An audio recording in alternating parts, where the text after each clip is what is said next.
نے 32 سال کی عمر میں آدھی دنیا فتح کر لی تھی. تو لوگ پتہ کیا کہتے تھے؟ یہ وہ بندہ ہے جس کو تاریخ نے گریٹ کا لقب دیا ہے. لکی نہیں کہتے ہم، کہتے بڑا لکی ہے بھائی. لوگ کہتے تھے یہ مقناطیسی آدمی ہے، کبھی ناکام ہوا ہی نہیں. سکندر اعظم کبھی ناکام نہیں. جس علاقے اور عمر کتنی بھی، اتنی کم عمری میں اتنی دلیری، آدھی دنیا فتح کر لی. ملتان سے گزر رہا تھا تو اسے ایک تیر لگا. کچھ لوگ کہتے ہیں یہاں جہلم کے پاس لگا تھا. ایک تیر لگا اسے. اس نے کہا بندہ تلاش کرو، کسی کی اتنی جرت کہ سکندر اعظم کو تیر مارا ہے، تلاش کرو. جب ڈھونڈنے لگے تو بندہ نہ ملا. تو سکندر نے حکم دیا کہ جس کی آنکھ چمکتی ہے اسے قتل کر. مرد بھی مارے، بچے بھی مارے، بوڑھے بھی مارے. تو لا کے لوگ کہنے لگے انسان کوئی نہیں بچا. کہنے لگا میں نے تمہیں کہا تھا جس کی آنکھ چمکتی ہے قتل کرو. بلیاں بھی قتل کرو، ہو سکتا ہے کسی بلی نے منہ میں رکھ کے پھینکا ہو. کتے بھی مار دو، کبوتر بھی مار دو. ہر چمکتی والی آنکھ اس نے بند کر دی. یونان کے قریب ایک بستی کا رہنے والا سکندر عراق کے شہر بابل میں تھا. ملیریا بخار ہوا. کیا کہتے ہیں ہم، چند ٹکیوں کی مار ہے، دوائی کھا لو ٹھیک ہو جائے گا. ملیریا بخار ہوا. 32 سال. کچھ لوگوں نے کہا نہیں 2 مہینے کم، 33 سال عمر ہو چکی تھی. تو سکندر اعظم زمین پہ بیٹھا ہے، ایڑیاں رگڑ رہا ہے. موت کا جھٹکا لگا. موت ہوئے نامور بے نشاں کیسے کیسے، زمین کھا گئی نوجوان کیسے کیسے. جگہ جی لگانے کی دنیا نہیں ہے، یہ عبرت کی جا ہے، کوئی تماشا نہیں ہے. ایڑیاں رگڑ رہا ہے. 2 ہفتے کا سفر رہ گیا تھا گھر پہنچنے کا. تو سکندر ایک صوبے کا، ایک ملک کا، ایک چھوٹے سے علاقے کا سربراہ نہیں. سکندر آدھی دنیا فتح کرنے والا. پلیٹ میں رکھ کے کسی نے حکومت نہیں دی، خود محنت کر کے فتح کی. لیکن سکندر ایڑیاں رگڑتا ہے، زور زور سے زمین پہ مارتا ہے اور کہتا ہے کوئی ہے جو مجھ سے میری ساری سلطنت لے لے اور مجھے صرف 2 ہفتے کی زندگی دے دے. میں پردیس میں نہیں مرنا چاہتا، گھر مرنا چاہتا. کوئی مجھے 2 ہفتے کی زندگی، 2 ہفتے، کوئی 2 ہفتے. مٹی دے تو مٹی رہنا ایمی کا دی بلے بلے. اج مٹی دے اتے بندے آتے، کل مٹی دے تھلے کا. کوئی مجھے مہلت لے دے. لیکن رب کا قانون ہے جب وقت آ جاتا ہے پھر مہلت. میرے بھائی اپنی زندگی نہ عاجزی میں، جھوک کے، سادگی میں، کونے میں. دنیا کے پروٹوکول ختم ہوں گے. اصل پروٹوکول وہ ہے جو اللہ قیامت کے دن عطا فرمائے. میرے نبی پاک نے فرمایا امیر جو ہوں گے، امیر وہ چونٹیوں کی شکل میں ہوں گے اور غریب اپنے پیروں کے نیچے انہیں مسل کے چلے جائیں. یہ وہ والے امیر جو تکبر کرتے تھے. ورنہ تو امیر حضرت عثمان غنی بھی ہیں، حضرت عبد الرحمن ابن عوف بھی ہیں، حضرت سلیمان علیہ السلام. جو امیر تکبر کرے، اکڑ جائے، اگر امیر ہو عاجزی اختیار کرے تو پھر تو اللہ اسے جنت بھی عطا فرماتا ہے. تو میرے بھائی اپنے آپ کو سمیٹیں. ہم جانے کے لیے جن کی عمریں میری طرح 40 سال کی طرف سفر کر رہی ہیں نا، وہ آدھی زندگی جی چکے ہیں، باقی آدھی پتہ نہیں ہے. لوگ اتنا لمبا یاد نہیں رکھتے. حضرت مولا علی قبرستان گئے تو قبر والوں سے کہنے لگے قبر والوں تمہارا کیا حال ہے. تو ایک مردہ قبر کے اندر سے بول کے کہنے لگا علی کفن پھٹ گیا ہے، ہڈیاں چور چور ہے، مال تو پتہ نہیں کہاں رہ گیا پر حساب دینا پڑ رہا ہے. آپ بتائیے پیچھے ہمارے گھر والوں کا کیا حال ہے. تو حضرت علی فرمانے لگے جہاں تم بیٹھتے تھے وہاں کوئی اور بیٹھنے لگ گیا. تمہاری بیویوں نے نئے نکاح کر لیے، تمہارے دوستوں نے نئے دوست بنا لیے. اب تو لوگ تمہیں یاد بھی نہیں کرتے، اب تو تمہارا ذکر ہی کوئی نہیں کرتا. اب تو ختم ہو گیا تمہارا تذکرہ بھی. کوئی تذکرہ اسی کا رہے گا جس نے رب کو یاد کیا اور پھر رب نے اس کا چرچا کیا، اس کا تذکرہ رہے. اپنے آپ کو ایک موقع پر بھی کبھی متکبر نہ ہونے. عاجزی حسن ہے زندگی کا. خزانہ آئے تو قارون نہ بنے، محل بنائے تو شداد نہ بنے. اگر اللہ تعالیٰ دولت دے تو کبھی بھی اپنے آپ کو نمرود اور فرعون نہ بننے دے. اقتدار ملے تو کبھی بھی اپنے آپ کو ہلاکو خواہ اور چنگیز خواہ نہ بناؤ. اور اگر نمازی بنو تو وہ والے نمازی بنو جو نمازی بھی ہوتا ہے. حضرت عمر فاروق کو کسی نے عید والے دن دیکھا تو عمر رو رہے تھے. چھوٹی عید والے دن. ہمارے ہاں تو لوگوں نے ڈیک تیار کر کے رکھ لیے ہیں، تیاری ہو گئی ہے، چاند رات کو جو نیکیاں کمائی ہیں وہ ساری شیطان کے حوالے کریں گے معاذن اللہ بادشاہ، اس کو کہیں گے لے جا، ہم نے کمائی ہیں تیرے لیے۔ فوراً پہلی رات ہی ادھر اعلان ہوا نہیں، ادھر تماشے لگے نہیں معاذن۔ حضرت عمر عید والے دن رو رہے تھے، کسی نے کہا عمر یہ خوشی کا دن ہے آپ رو رہے ہیں، تو فرمانے لگے خوش تو وہ ہونا جس کو یقین ہے کہ اس کا نماز روزہ قبول ہو گیا، مجھے تو ابھی پتہ ہی نہیں میرا قبول ہوا ہے کہ واپس کر دیا جائے گا، جاؤ مجھے کچھ خبری سناؤ آ کے کہ میرا قبول ہوا۔ وہ تو بے نیاز ہے، وہ تو دل کرے تو کہے جا اٹھا کے لے جا، تیرا مجھے پسند ہی نہیں، عاجزی میں رہے، انکساری میں رہے، عمل کر کے روئے، کہے مولا تیرے قابل تو نہیں پر تو مہربانی فرما، اسے قبول فرما۔ حضرت سلطان باہو رحمت اللہ تعالیٰ علیہ کے ایک خادم ہوئے ہیں، ان کا اصل نام امیر بابا لکھا ہے بعض جگہوں پہ، لیکن ان کو کدن میاں، کڈن میاں، بڈھے میاں کئی ناموں سے یاد کیا جاتا ہے۔ بڑے درویش صاحب حضوری آدمی تھے، اکثر لوگ دم درود کرانے آتے تھے ان کے پاس، بزرگوں کے پاس لوگ آتے ہیں، اللہ کے بندے دعا کرتے ہیں تو اللہ خیر فرما دیتا ہے۔ آج کل کا زمانہ نہیں، اب تو دکانداری ہے نا، ٹوکن چلتے ہیں، تو اللہ تعالیٰ خیر کرے، حالات بڑے عجیب و غریب ہیں، تو ان کے پاس لوگ آیا کرتے تھے دم کرانے۔ انہوں نے نا دور ایک برتن رکھا ہوا تھا، تو کوئی آدمی آتا تو تھوڑا سا اس میں نذرانہ ڈالتا، کہتا حضرت جی میرا یہ کام ہے یہ کر دیں۔ وہ خلیفہ تھے حضرت سلطان باہو، وہ گردن چکاتے، تھوڑی دیر کے بعد سر اٹھاتے، کہتے تیرا کام ہو جائے گا۔ صحیح مسلم کی حدیث ہے، نبی پاک نے فرمایا رب اشغاز اکبر لو اقسم علی اللہ لا ابرہ، اللہ کے کچھ بندے ایسے ہیں جو اللہ کو قسم بھی دے تو اللہ ان کی قسم پوری کر دیتا ہے، ان کے کپڑے مٹی سے بھرے ہوتے ہیں پر اللہ کو کہہ دے تو اللہ کر دیتا ہے۔ حضرت سلطان باہو کے وہ خلیفہ کہتے ہو جائے گا تو ہو جاتا، پھر کوئی بندہ آگے کہتا یہ نذرانہ ڈال دیا تو کام گردن جھکاتے، کہتے اپنے پیسے نکال کے لے جا تیرا کام کوئی نہیں ہونا۔ ایک دفعہ کچھ سید زادیاں آ گئیں، انہوں نے آ کے نا اس زمانے میں 100 روپیہ سمجھ لے کہ آج کل 1,00,000 روپیہ بابا جی کے نذرانے والے گلے میں ڈالا، اور آ کے کہا کہ بابا ہمارے نا ایک بچے کو سزائے موت ہو گئی اور حلفاً بتاتے ہیں کہ ناجائز پھانسی کا حکم ہوا ہے، تو تیری رب رسول کی بارگاہ تک رسائی ہے، مہربانی کا، سیدوں کا بچہ ہے، مہربانی کا۔ بابا جی نے گردن جھکائی اور کہا اپنا 100 روپیہ نکال کے لے جاؤ، مشکل ہے بچہ بچے تو میں کچھ نہیں کر سکتا۔ سید آدمیاں تھی، روتی ہوئی لوٹ گئیں، بچے کی نانی زندہ تھی، ان کو جا کے بتایا تو وہ رونے لگ گئیں، کہنے لگی تمہیں بات نہیں کرنی آئی، اللہ کے بندے بڑے نرم دل ہوتے، تمہیں منانا نہیں آیا، ورنہ یہ ہو سکتا تھا میں جاتی ہوں۔ وہ آئی، 100 روپیہ ڈالا، اور بابا جی امیر صاحب کے پاس بیٹھ کے کہنے لگی بابا بات یہ ہے کہ ہم سید ہے سارا ہمارے ہی گھرانے کا، پر چلو آج تک رسائی تیری ہے، آج کل تیرے تعلقات مضبوط ہے تو مہربانی کر، کوئی غلط بات نہیں، بچے کو پھانسی غلط ہو رہی، مہربانی کر۔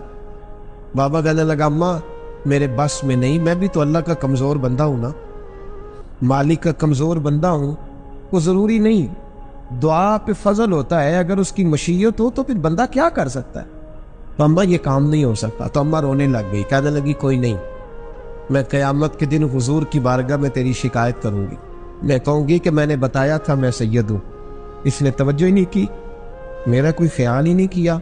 بابا صاحب فرمانے لگے اماں پیسے نہ نکالنا، جا تیرا کام ہو جائے گا، جا تو ہو گیا تیرا مسئلہ ہو جائے گا۔ وہ آپ پیسے رکھتے تھے تو سال کے بعد، 6 مہینے کے بعد، مہینے کے بعد جا کے حضرت سلطان باہو کو دے کے آیا کر، وہ وہاں لنگر میں یا کسی جگہ خرچ کرتے۔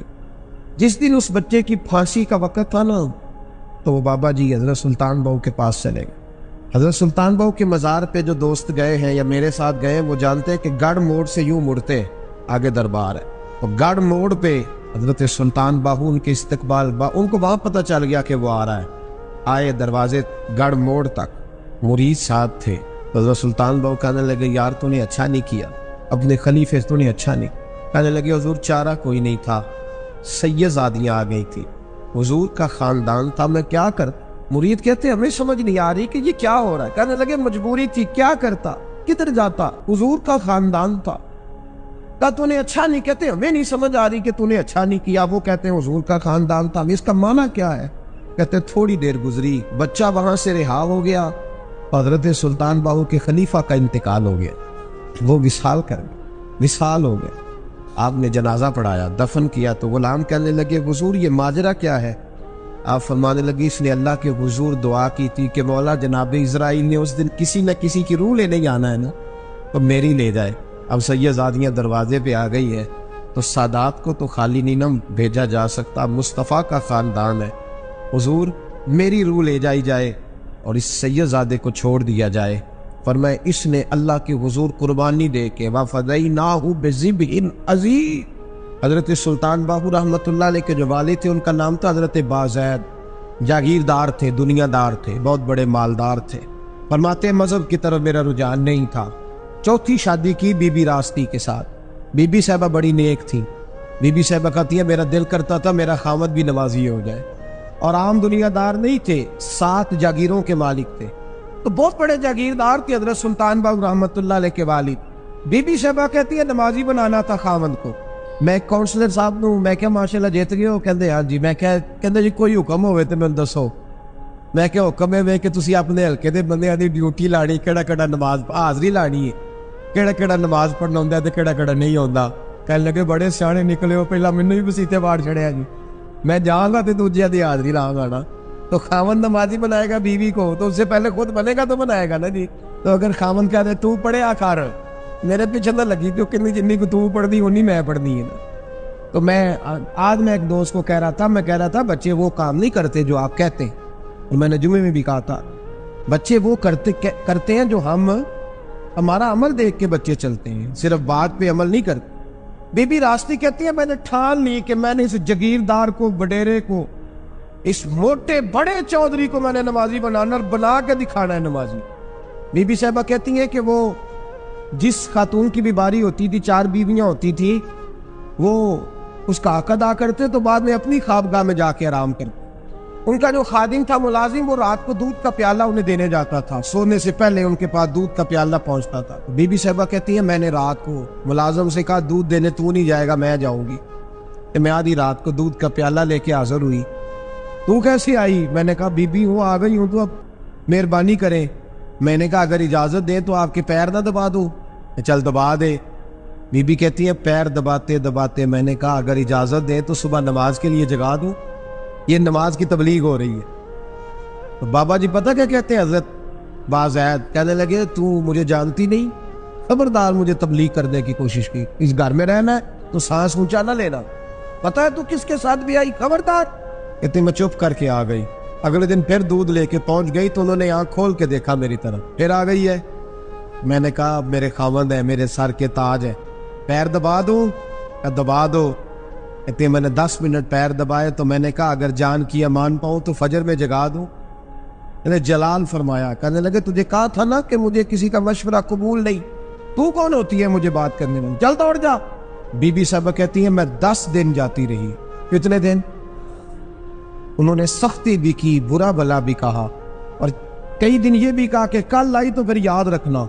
کہتی ہے 10ویں دن میں گئی تو حضرت بازید کہتے ہیں میرے دل میں خیال آیا یہ جان چھوڑنے والی نہیں، یہ باز نہیں آئے گی، اور چلو ہے بھی تو میری بیوی، غلط بات بھی کوئی نہیں کر رہی، کہہ بھی نماز کر رہی ہے۔ کہنے لگے اگر میں سویرے اٹھ جاؤں تو پھر دوبارہ تو نہیں آئے گی، تو دوبارہ تو نہیں آئے گی۔ یہ دیکھیں میاں بیوی کا آپس میں رشتہ، سویرے اگر میں اٹھ جاؤں نماز کے لیے تیرے کہنے پہ تو میری جان چھوڑ دے گی تو؟ بی بی صاحبہ کہنے لگی میں دوبارہ نہیں آؤں گی، آپ مہربانی کریں سویرے اٹھ جائے۔ کہنے لگے چل تو میری بیوی ہے، ایک بار مان لیتا ہوں تیری بات، سویرے جگا دینا۔ بی بی راستی کہتی ہے میں پہلے سو کے اٹھا کرتی تھی، وہ رات میں سوئی نہیں، کہتی میں ساری رات رو کے گزار دی، ساری رات، اور بیدار رہ کے گزار دی۔ سویرے فجر کے وقت پانی گرم کیا، بغل میں مصلی لیا، خامد کو بیدار کیا، وضو کرایا، اور کہتی ہیں جب وہ اللہ اکبر کہہ کے سنتوں کی نیت باندھی تو میرے اس طرح آنسو گرے جیسے سیلاب آتا ہے اور دریا کا بند ٹوٹتا ہے، اور میں نے رو کے کہا مولا میرے اختیار میں یہی تک تھا، میں مصلی پہ کھڑا کر سکتی ہوں، میں دل تو نہیں نہ بدل سکتی، وہ تیرے قبضے میں ہے، مقلب القلوب ہے، فضل کار اس کا دل بدل دے۔ فرماتی ہے میں روتی رہی، 2 رکعتیں پڑھ کے میری طرف دیکھا تو فرضوں کی نیت باندھ لی، اور 2 فرض پڑھ کے پھر میری طرف دیکھا، کہنے لگے خبردار سویرے جگانے آئی تو؟ میں نے کہا جی نہیں جگاتی۔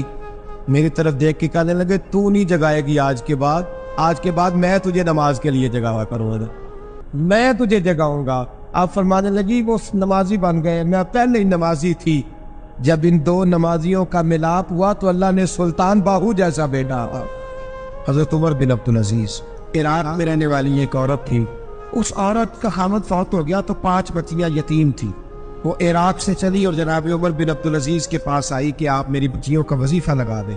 وہ کہتی ہے جب میں پہنچی نا یہاں تو اب تو استقبال آنا جانا بڑے معاملات ہیں. اب تو بچی کی بارات آئے اور 5 7 10 20 لوگ دروازے پہ کھڑے نہ ہو تو بارات ناراض ہو جاتی ہے. کہتے ہمارا استقبال ہی کسی نے نہیں کیا.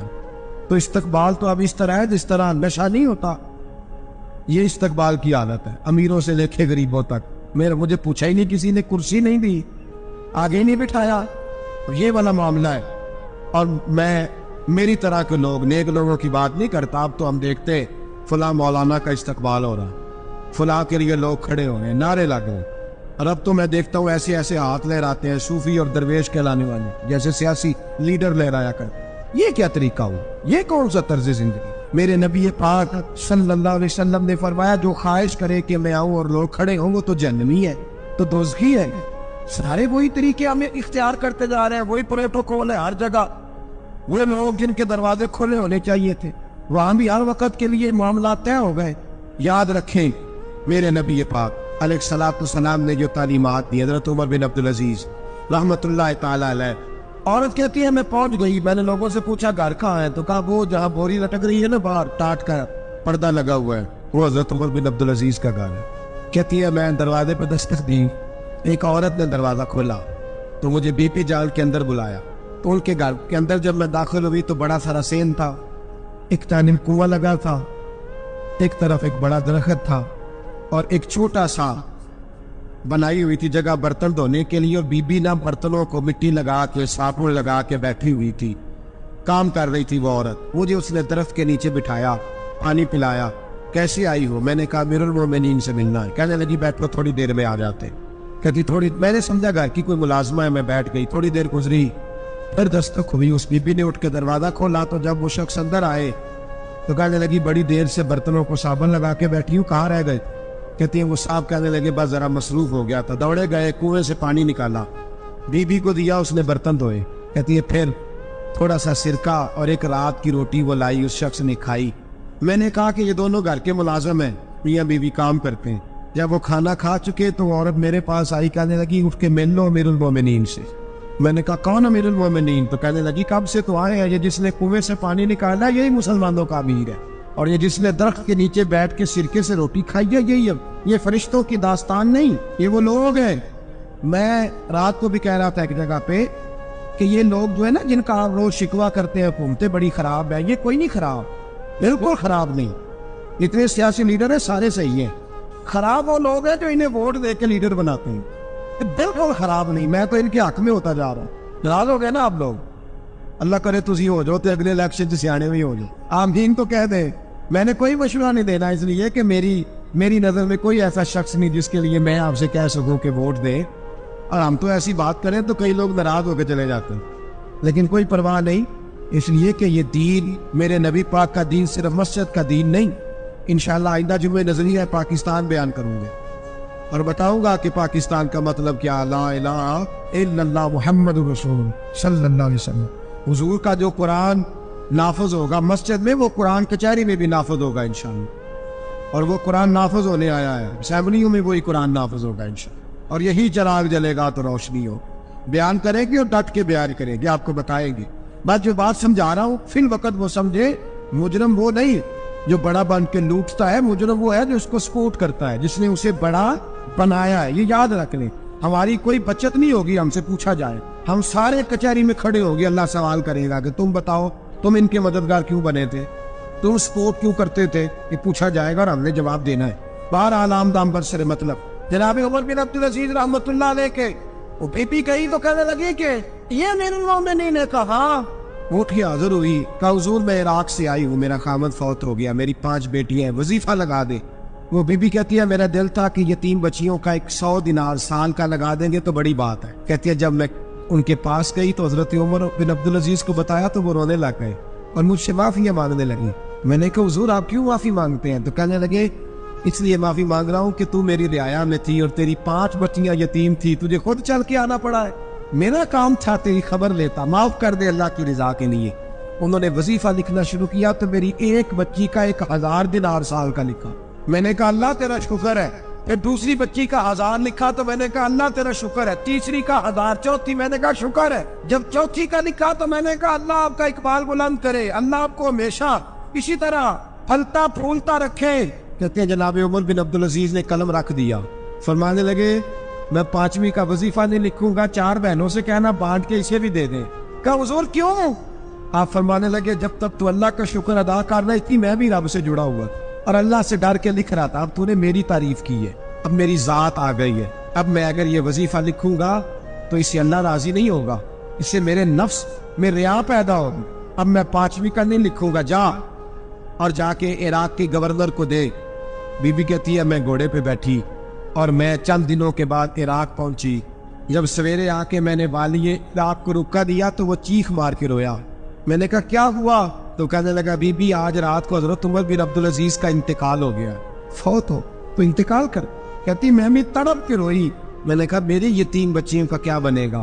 تو وہ گورنر کہنے لگا تیرے وظیفے جاری رہیں گے, تجھے ملتے رہیں گے. تو کہنے لگی کیسے؟ کہنے لگا میں اگر تو گورنر رہا تو تیرا وظیفہ جاری رہے گا, اور اگر گورنری سے اتر بھی گیا تو میں ذاتی طور پہ مالدار ہوں, پھر بھی تیری بچیوں کے ماہانہ پیسے پہنچتے رہیں گے. میں نے کہا تو کیوں دے گا؟ کہتی وہ رو پڑا. کہنے لگا اگر امیر حضرت عمر بن عبدالعزیز جیسے ہو تو پھر اللہ گورنروں کے دلوں میں بھی رحم ڈال دیا کرتا ہے, پھر میرے جیسے لوگوں کو بھی وہ بدل دیتا ہے. حضرت عمر بن عبدالعزیز گھر آئے, 3 بیٹیاں تھیں. ایک کو آواز دی وہ آئی تو اس نے منہ پہ ہاتھ رکھا ہے, دوسری کو آواز دی وہ آئی تو منہ پہ ہاتھ رکھا ہے, تیسری کو آواز دی تو منہ پہ ہاتھ رکھا ہے.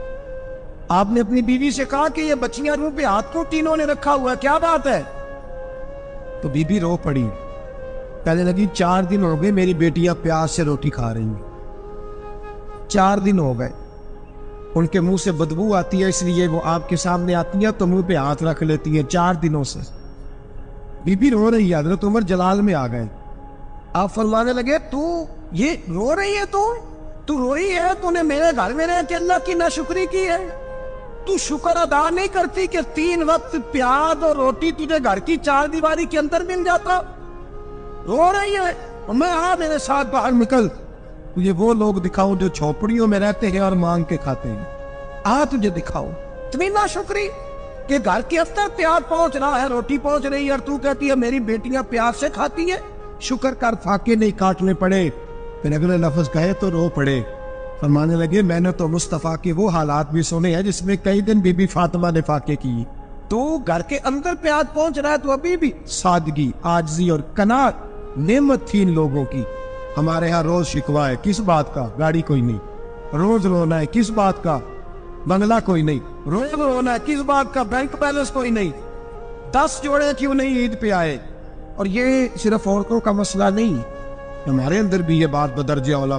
ہم روز اپنے آپ کو مسکین کہتے ہیں, غریب کہتے ہیں, ناچار کہتے ہیں, مجبور کہتے ہیں. کبھی دیکھو وہ جو جھونپڑیوں میں رہتے ہیں, کبھی پلٹ کے دیکھو لوگوں کی طرف جو پیدا ہوئے تو آنکھیں کوئی نہیں تھی, ہاتھ کوئی نہیں تھے, پیر کوئی نہیں. وہ دیکھو جو پیدا ہوئے تو سر پہ باپ کا سایہ کوئی نہیں. کیسے کیسے لوگ وقت گزار رہے ہیں. ہم روز آ کے کہتے ہیں کاروبار ٹھنڈا ہو گیا, حالات بڑے خراب ہو گئے, ہم بڑے مجبور. کیا ہو گیا صاحب؟ اللہ کے دن ہے سارے, اللہ کے دن ہے. مسل اچھا ہے نہ فراق اچھا ہے, یار جس حال میں رکھے وہی حال اچھا ہے.